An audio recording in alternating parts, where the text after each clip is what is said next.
ज्येष्ठ मास के शुक्ल पक्ष की दशमी तिथि को गंगा दशहरा मनाया जाता है। इस पावन पर्व पर गंगा स्नान का विशेष महत्व है। जो व्यक्ति गंगा स्नान न कर सके वह समीप के नदियों अथवा सरोवर में स्नान करें। बाल, वृद्ध, रोगी घर में स्नान के जल में गंगा जल मिलाकर स्नान कर सकते हैं।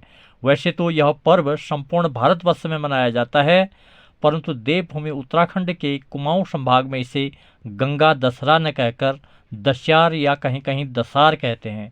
कुछ लोग इसके संबंध में गंगा की कथा से अपरिचित नहीं होते। उनके लिए तो दशहरे का अर्थ पुरोहितों द्वारा दिया गया वह द्वार पत्र है जो कि वज्र निवारक मंत्रों के साथ दरवाजे के ऊपर चिपकाया जाता है।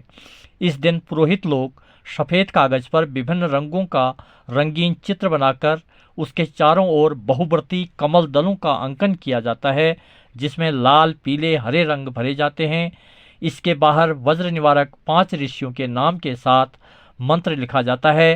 पुरोहितों के द्वारा यजमान के घर जाकर उनके दरवाजे पर चिपकाया जाता है। इसके पीछे प्राचीन समय से यह किंवदंती चली आ रही है कि इससे मकान, भवन पर वज्रपात अर्थात आकाशीय बिजली आदि के प्राकृतिक प्रकोप का विनाशकारी प्रभाव नहीं पड़ता है। वैसे वर्षा काल में जबकि पर्वतीय क्षेत्रों में वज्रपात की घटनाएं होती हैं, इस प्रकार के वज्र निवारक मंत्रों का प्रयोग आयोजन की तरह किया जाता है। यह यहाँ की संस्कृति परंपरा का महत्वपूर्ण अंग माना जा सकता है। इस रूप में इस पर्व का आयोजन देवभूमि उत्तराखंड के कुमाऊं के अतिरिक्त अन्यत्र नहीं किया जाता है। कुमाऊं की संस्कृति के अनुसार आज से लगभग 80-90 वर्ष पहले गंगा दशहरा द्वारपत्र बनाने की विधि इस प्रकार थी कि एक साफ सुथरे पत्थर की स्लेट में चित्र की उल्टी आकृति बनाकर मंत्र लिखकर मशीन में लगाया जाता था। फिर पत्थर के चित्र में मंत्र लिखकर मशीन में लगाया जाता था। तदुपरांत पत्थर के खाली जगह पर पानी लगाया जाता था। इसके बाद चित्र पर काली स्याही लगाई जाती थी। इसके बाद पत्थर की सलेटी पर कागज रखा जाता था।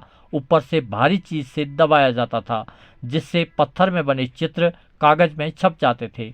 सफ़ेद कागज में चित्र छपकर उसमें रंग भरे जाते थे। इसके अतिरिक्त सफ़ेद कागज में दूसरी विधि से भी दशहरे बनाए जाते हैं, जिसमें प्रकार और पेंसिल की सहायता से वृत्ताकार फूल बनाया जाता है, जिसके बाहर से 5 ऋषियों के नाम सहित वज्र निवारक मंत्र लिखा जाता है और फूल में हरे, पीले, लाल रंग भरे जाते हैं। हमें कुमाऊं वासियों को यह परंपरा जीवित रखनी चाहिए और प्रत्येक घर में और देवस्थल में दशहरा द्वार पत्र अवश्य लगाना चाहिए, जो अत्यंत महत्वपूर्ण और प्राकृतिक तौर पर भी लाभदायक है। सनातन हिंदू धर्म में गंगा जल को बहुत पवित्र एवं पूजनीय माना गया है। किसी भी शुभ कार्य एवं अनुष्ठान में गंगा जल का प्रयोग नितांत आवश्यक है। गंगा जल के बिना कोई भी मांगलिक कार्य पूर्ण नहीं होता है। माँ गंगा के पृथ्वी पर आने के दिन को गंगा दशहरा के रूप में मनाया जाता है। सभी पापों से मुक्ति पाने के लिए गंगा दशहरा के दिन गंगा के पवित्र जल में स्नान करना चाहिए। गंगा भवतारिणी है, इसलिए हिंदू धर्म में गंगा दशहरा का विशेष महत्व है। पाप मुक्तदायिनी माँ गंगा का स्वर्ग से धरती पर आने तक की कथा का वर्णन विभिन्न हिंदू धर्म ग्रंथों में मिलता है। पौराणिक धार्मिक मान्यताओं के अनुसार भगीरथ अपने पूर्वजों की आत्मा का उद्धार करने के लिए गंगा को पृथ्वी पर लाए थे। इसी कारण से गंगा को भागीरथी भी कहा जाता है। कहा जाता है कि माता गंगा के प्रबल वेग और प्रवाह को सुनकर मार्कंडेय ऋषि का तप भंग हो रहा था, इसलिए मार्कंडेय जी ने गंगा को आत्मसात कर लिया। बाद में लोक कल्याण की भावना से ऋषि ने गंगा को पृथ्वी पर पैर का दाहिना अंगूठा दबाकर मुक्त। ज्येष्ठ मास के